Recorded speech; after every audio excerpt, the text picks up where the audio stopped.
Negan has never exactly been the poster boy for peace and diplomacy in the Walking Dead universe. With a past full of barbed wire baseball bats and blood-soaked power plays, you'd expect him to be racking up kills left and right in Dead City, but surprisingly, he's been relatively restrained. Well, by Negan standards. That said, let's not kid ourselves. By the time Season 2 wraps, someone's going to end up very, very dead courtesy of our favourite foul-mouthed anti-hero. I'd put money on it, and honestly, it's long overdue. But before we dive into who's likely to end up on the wrong end of Lucille's spiritual successor, do me a favour, hit that subscribe button, drop a like and leave a comment telling me your top pick for Negan's next victim. And if you're feeling extra generous or just enjoy exclusive goodies, consider joining the channel as a member. It helps keep the lights on and the wild theories flowing.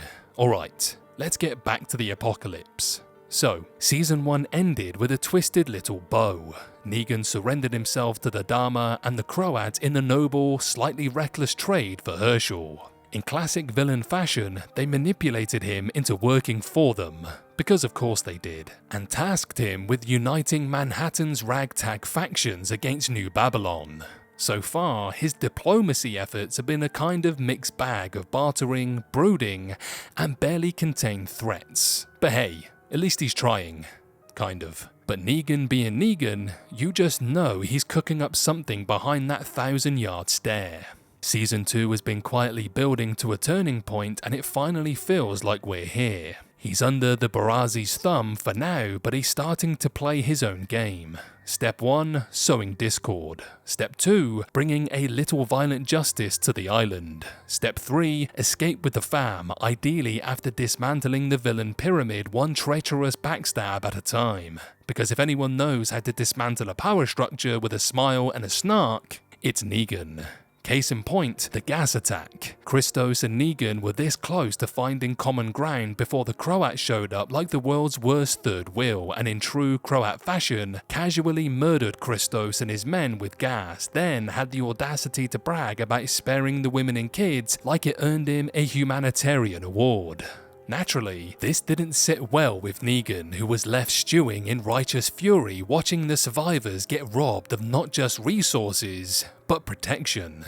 The resentment, palpable, the Croat definitely on the chopping block. Negan has already lit the fuse between the Croat and the Dharma, and the resulting fireworks seem to have taken the Dharma out, or so it appears. Now, with the Croat likely seeing Negan as his trusty second-in-command, bless his delusional heart, our boy is perfectly positioned to slide the knife in when the moment's right. He's playing the long game, and considering how long this grudge has been simmering, it's going to be glorious when it boils over.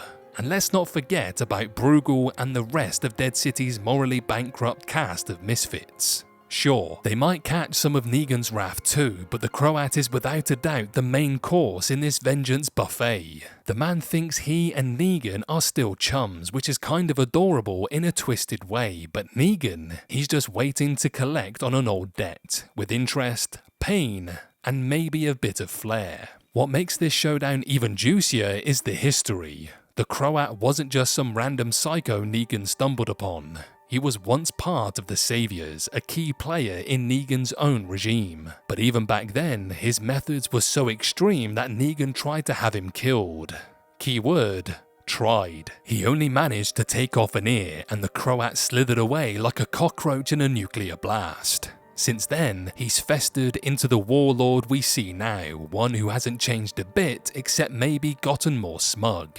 We're now nearly 20 years into the apocalypse, which means Negan and the Croat have been circling each other for ages. This isn't just a confrontation, it's a full circle reckoning. After everything they've been through, after all the twisted history and terrible decisions, Negan putting the Croat down would be more than revenge. It would be justice, poetic, brutal, base-bat swinging justice. And let's face it, when that moment finally comes, it's going to be bloody, satisfying, and possibly the most iconic kill Negan's had since he first strolled onto our screens with a smirk and a swing.